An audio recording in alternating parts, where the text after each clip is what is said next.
This is the Enjoyer Podcast. I'm your host, James Dixon. You know, it's been a hell of a week. I spent, probably like you, most of Monday watching the inauguration, watching the festivities, watching Donald Trump become our 47th president.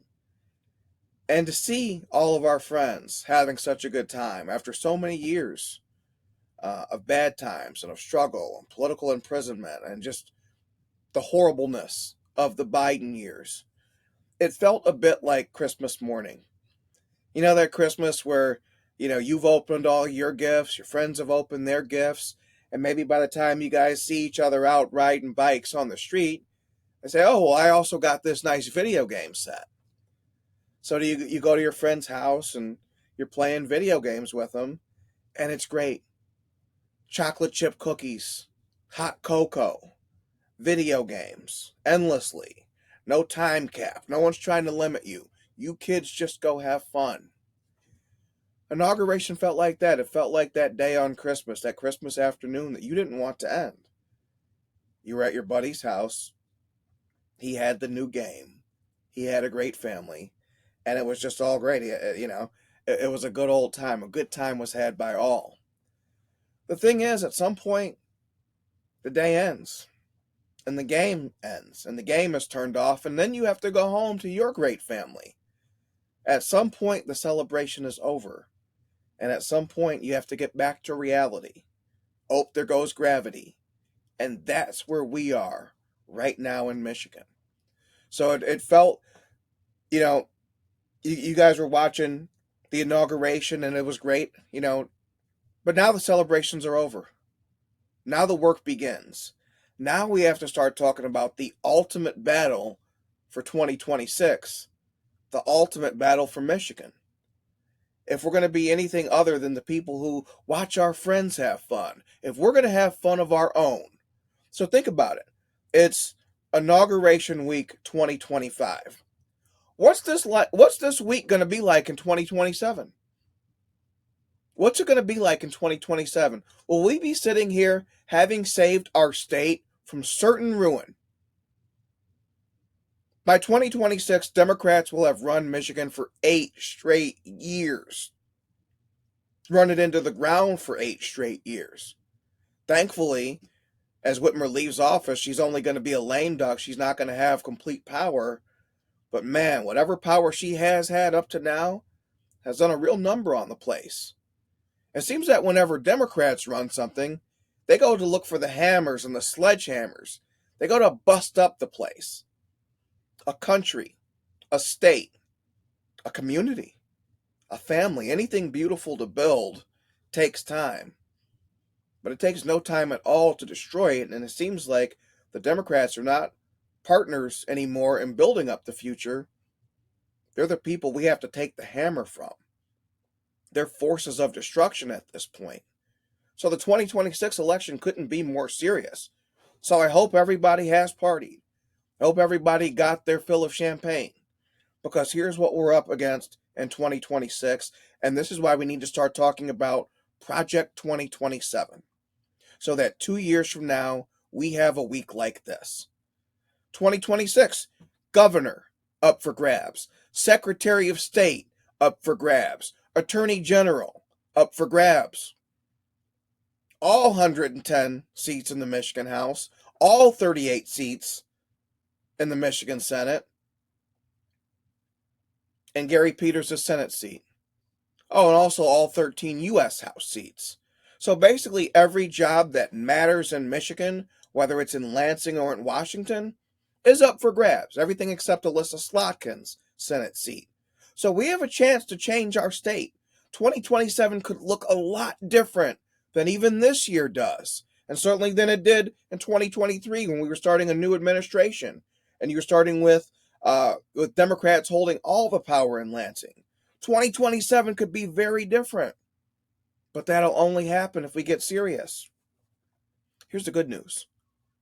Remember that Democrat bench you've heard so much about? Oh my God, the Democrats have 5, 6 people who could be governor. No, they don't. No, they don't. The Democrat bench is not nearly what you thought, and it's not nearly what you've been told. Jocelyn Benson, our Secretary of State, is probably thought to be leader of the pack. Remember when Mike Duggan said he was going to run as an independent and not as the Democrat he's been for a lifetime? The immediate thought was that it was Jocelyn Benson he was trying to avoid. And yet Jocelyn Benson's campaign has been a failure from moment one. Benson has the ignoble distinction of pulling a dirty delete on her own campaign announcement. She posted it overnight, quickly deleted it. First of all, the post that she did claimed and cited overwhelming support, which was odd for something that just started. There was no time for anyone to make donations. What support are you saying is overwhelming exactly? Then you have this video. It's not her campaign launch video. It's a video that explains why she wants to run for governor and what she learned doing listening tours all over the state of Michigan. I want you guys to look at this video. I want you to watch it twice. First time, I want you to watch it with the sound off. I want you to look at the mannerisms. I want you to look at the character, the being, the vibe you get from this person. Then I want you to watch with the sound on. Then I want you to tell me, tweet me, down I-75 on Twitter. Tell me, that person you just saw in that video, are you looking at Michigan's next governor? Do you actually believe that? Or do you see what I see? That Jocelyn Benson is a Barbie made of wood. And if you see what I see, then you know this is an opportunity. The Democrats and their fabled bench, they're a lot weaker than they look. That strong bench is not a thing. So let's look at election Barbie herself, Jocelyn Benson. What is her amazing record that's going to recommend her for the governor's office? So as Secretary of State, just last year in November, under her watch, a Chinaman, a Chinese national, voted and the vote counted. Just last year, there was 35,000 newly registered voters with invalid Social Security numbers. We learned that from Ruth Johnson, a former Secretary of State, who actually beat Benson in her first run for the office. Benson has kept a bloated voting roll. She likes to keep people who are dead on the rolls. She likes to keep people who've moved out of the state on the rolls. She likes to keep things puffy and flabby, which opens the door for every type of fraud. And then when you infer that such a thing could happen or is happening, then she puts out videos and says, we'll come after you, and information hotlines and all that. So then you look at Jocelyn Benson and how she behaved as our administrator of elections. This was a Secretary of State who fought to keep third-party candidates off the ballot or on the ballot, depending on which one would help the Democrats. So when it's Robert Kennedy Jr. who wants to leave the ballot because he's endorsed Donald Trump, nope, Kennedy should stay on. When it's Cornel West who wants to be on the ballot because he wants to siphon votes from the main two parties and give people a venue to do a protest vote, she fights to keep them off. Jocelyn Benson has single-handedly degraded the character of the Michigan Secretary of State office. You might find this hard to believe, but once upon a time, this was never viewed as a partisan office.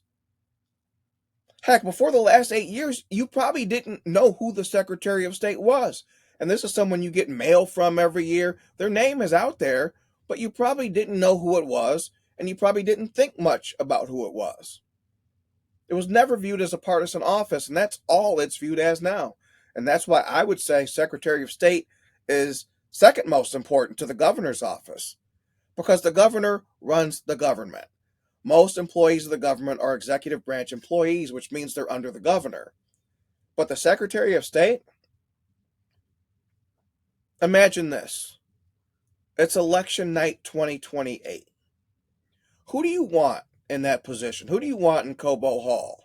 When the whole world's watching, and Michigan's a swing state again, and Michigan is pivotal to both presidential campaigns then, who do you want counting those votes? Do you want it to be another Benson-type person? Do you want it to be another election Barbie who likes to slow walk the election results So CNN keeps coming back for more interviews and more interviews and more interviews. Or do you want it to be someone like a Ruth Johnson, who perhaps wants to get home to their family, and so they want to count the votes and get the hell out of Kobo? Then I look at Jocelyn Benson's campaign rollout. She told the Detroit News that she's hired a team of girl bosses in positions of top campaign leadership. So Abraham Lincoln, our president, hired a team of rivals because he thought those rivals competing is what was best for America. Benson has hired a team of girl bosses because she thinks that's what's good for the pink team or good for the blue team. But nothing she ever says or ever does is about the 10 million person team that's called the state of Michigan. Look, to stumble upon a team that happens to be all black or all white or all men or all women is one thing. I get it. Sometimes the search for the best people ends with familiar faces. But to publicize the all-girl nature of it is to embrace the very same DEI that was just rejected at the ballot box.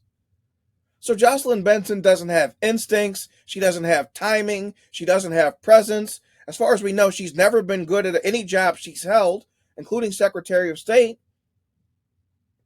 What exactly is there to recommend her? Jocelyn Benson is not an unknown commodity. People know exactly who she is. People know exactly what she's about. And anyone who doesn't, show them the video I just sent you. Show them the video I just sent you. Show them the wooden figure who vows to be a real life girl boss someday. And tell me what they think. Tell me if they see Michigan's next governor. Then you have Dana Nessel, our Attorney General.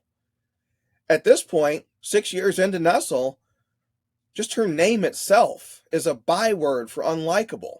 I actually was looking at a dictionary that actually had her face in there under unlikable. It is used as a synonym for unlikable these days. How did Dana Nessel get here? Some of you might say, oh my God, but she won statewide races twice. No. Dana Nessel is a swamp creature that emerged from a convention process. You ever been to a political convention? It's kind of like those Dungeons and Dragons games that people used to play. There's some inconsistent hygiene there. There's some strange characters there. These are the kind of people, especially on the Democrat side, these are the kind of people who are willing to gather up in a large convention setting to talk with other Democrats about who should be the Democrat candidates. So these aren't the decisions that normal people would make or Democrat voters would make or the people of Michigan would make, but it all filters out to the end ballot. So in 2018, a wave year for Democrats, yeah, that's going to sweep in a Dana Nessel. 2022, another good year for Democrats, yeah, that's going to sweep in a Dana Nessel. But it's closer to true that she came in on Whitmer's coattails and on the coattails of those popular ballot measures and on 2 wave years than she did anything of her own volition. Dana Nessel will never win a primary. She's never won a primary. She could only survive a convention setting. No group of primary voters would ever say, yeah, let's send the crazy lady who looks like the Momo Challenge, let's send her to the ballot. Nobody would ever do this. And so I think this actually, right now, Attorney General is Dana Nessel's last ride. I don't think she's particularly good at her job, but I do think Dana Nessel's a smart woman, and I have to think that even she knows she doesn't have the likability or the ability to raise funds or the ability to build coalitions that anyone who's serious about governor needs to have. So Dana, if you didn't know that, I hope this is not news, but please take it as news. Please take it as true. You should not run for governor. You're never going to be governor. Just go back to law. Do what makes you happy. Then we have Pete Buttigieg. The former allegedly Secretary of Transportation now lives in Traverse City. This is a man who takes a maternity leave for a baby that neither him or his husband gave birth to. This is a midget who doesn't know when the Lions play or who they play. This is a carpetbagger who didn't even know to be sad the other day after the Lions fumbled their best season in 65 years. Oh, and by the way, Pete's also a Notre Dame fan. So if you think people from Michigan are electing a guy who gets sad when Notre Dame loses, but not when the Lions lose, you're kidding yourself. Then we have Mike Duggan, the trans independent. I'll tell you, that independent thing where he says, after this life of being Democrat, voting Democrat, doing everything they want to do, now he says he's an independent. He's seen the light. The scales have lifted from his eyes. I believe that independent gambit is going to prove to be too clever by half. So yes, here's the half that works. Yes, Mike Duggan is the only man we know who will be on the ballot in November 2026. Everyone else will have to fight out a primary. Making the ultimate ballot is not up to them. It'll be up to voters. But Duggan took the easy way out, so yeah, congrats. You already made the ballot. The part that's by half and not so clever is you're doing it with no party, no backing, and in a state where 40% of people vote straight party, whether it's Democrat, whether it's Republican. Duggan is a curious figure, as a man who says he wants to lead Michigan, but he's not a leader. I must have missed it when Mike Duggan sounded the alarm in 2024, ahead of the election, that Democrats were being too crazy. I must have missed Mike Duggan's Sister Soldier moment, urging the party to be more like normal people and less bugged out and crazy eyes and insistent, and talking about transing kids and bringing abortion vans to the Democrat convention. I must have missed Mike Duggan, voice of reason. Because what I never saw a guy urging Democrats to be less crazy. I never saw a guy pushing back against any agenda item the left has had. As far as I can tell, Duggan's only objection to the Democrat Party is the results of the November 5th election. When Donald Trump realized after the Mitt Romney election in 2012, after that chance to displace Obama and turn the beloved Barack Obama into a one-term wonder, after Romney fumbled that bag, Donald Trump said, I'm going to stop throwing the alley-oop. I'm just going to slam it in myself. He decided to take over the failing Republican Party with the MAGA movement. He didn't run as a third party. He took over one of the two parties. That's how third-party candidates actually win in America, is you take over one of the two parties. Just as, I would argue, Democrats have been overtaken by communists. So basically what we have is officially the Republican Party against the Democrat Party, but it's really MAGA against the American Communist Party. And I get why Duggan wouldn't want to be in the American Communist Party, but here's what I tell him. You're telling me people fall for the stupidity of communism, but you can't lead them to a better place?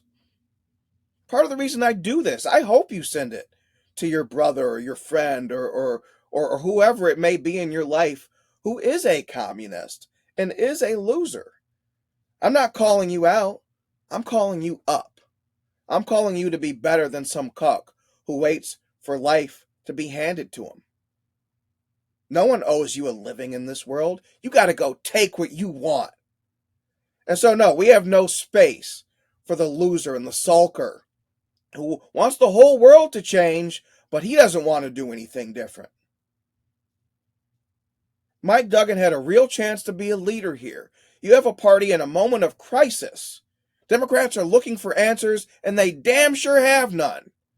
And rather than take over the failing Democrat Party and lead it, when things got tough, Mike Duggan got going. That's the exact opposite of leadership. Duggan is also leaving Detroit just as the city starts to pay balloon payments on its pension debt, part of that miracle that was done in bankruptcy. Yeah, the miracle is over. The miracle is over, and there's going to be just harsh reality left behind, and Duggan doesn't want to deal with that. He wants a new job. As mayor, Duggan never embraced the school system in Detroit, one of the worst school systems in Michigan history and in America. As governor, that would be on his plate.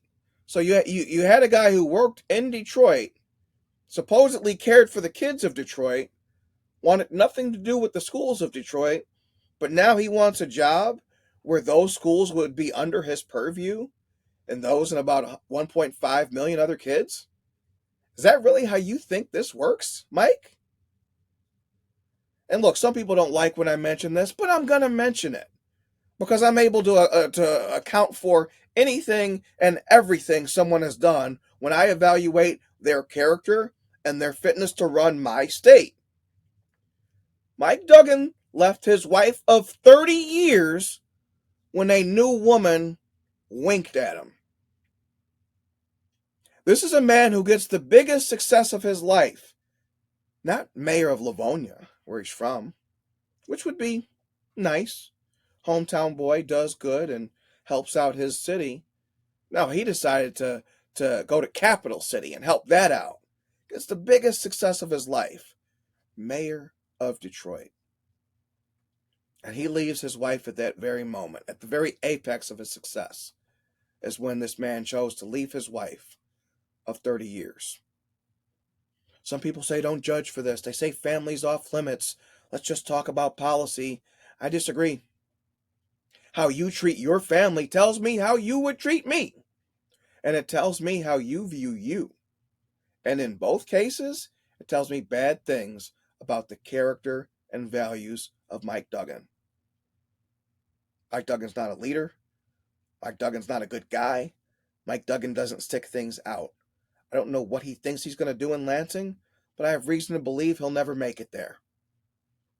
So you look around the landscape, and Democrats don't have a hero to turn to.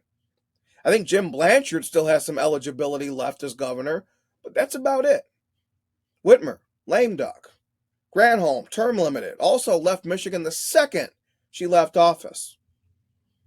I don't look over at the blue team and see good candidates or good counsel. I see food. I see opportunity. But windows of opportunity don't stay open forever. Bad Democrats can and do win Michigan. Look no further than Gretchen Whitmer. She was bad in 2018. The thing is, Bill Schuette, the Republican, was worse. The tallest midget isn't tall, but he still stands above the rest. And so all Republicans need in 2026 to bring home success, we need to field the tallest midget. Later this week, I speak to Eric Nesbitt. Nesbitt is Michigan's Senate Minority Leader, and he's joined the race for governor. If you think it's impossible that someone like that a Michigan senator whose name you may or may not know, could become governor, well, Michigan history says otherwise. John Engler mastered the Michigan Senate before he won the governor's race in 1990. Gretchen Whitmer was a Senate minority Democrat before she won the big chair in 2018. And so what a senator might lack in recognition, name recognition on the day they announce, they make up for it by the ability to define themselves to the public. You don't get a second chance to make a first impression. Ask Police Chief James Craig. Ever since that failed rollout of his campaign on Belle Isle, it seems like every year his beard grows bigger and bushier. Every year he gets away from the moment when he could have been governor. You don't get a second chance to make that first impression. And so someone like an Eric Nesbitt, you might not know him, but when you do hear from him, it'll be for the first time, and it may even be on this podcast. So running against a field of tired Democrats who are associated with bad ideas, I think there's a real opportunity for Nesbitt or whoever the candidate might be to emerge as a fresh voice, as a voice of reason against a Democrat Party and a left that's become so unreasonable. But regardless of who that candidate is, there has to be a strong ballot initiative beside them. Whether you like it or not, candidates don't win executive races in Michigan. Candidates plus ballot measures win races in Michigan. The 2018 election was swayed by legal pot. The 2022 election was swayed by limitless abortion. Both of these gave Democrat voters a reason to turn out rather than check out. Without Donald Trump on the ballot in 2026, Republicans are going to need that same lure. Last episode, we heard from a lawmaker who's going to offer one. Rep. Brian Postumus is offering his Democrat colleagues a choice. Either they can work with them and they can support a ballot initiative that would limit voting in Michigan to U.S. citizens and offer voter ID or require voter ID with no loopholes. Or if they don't want to do that, he'll go straight to the people instead and ask them those same questions. Oh, and by the way, tell them, hey, those Democrats voted against doing this. They didn't want to join us on this, so we have to save our state. And so for a red team that's been talking about election integrity for 5 years, only to see a Chinese national vote in November, this Posthumous plan is right on time. My question is, what else might join it? I think one that might work is a ballot initiative to make Michigan a right-to-work state again. Do it by will of the people. Perhaps a ballot initiative to end ballot initiatives. Look, I'm not a Republican strategist. I just play one on this podcast. I can't tell you what will happen in 2026, but I know what needs to happen. I know the formula for success. Find the tallest midget who can run for governor and pair him with the ballot measure. Then call Scott Pressler to register voters and get them to show up. Donald Trump will not be on the 2026 ballot. You won't have a chance to vote for him. You'll only be able to vote for your family, your future, and your state. I hope that's enough motivation. This podcast, I love doing it. This podcast, I'm only 6 months into it, believe it or not. People hear this and I think I've been doing it for years. 6 months. It's a new venture. But this podcast does not have to be our little secret. If you like what you heard today, share it with a friend. If you hate what you heard today, share it with 2 friends. I found that haters make some of your best fans. And then come back next week as we hear from Eric Nesbitt on what he would do in the governor's office.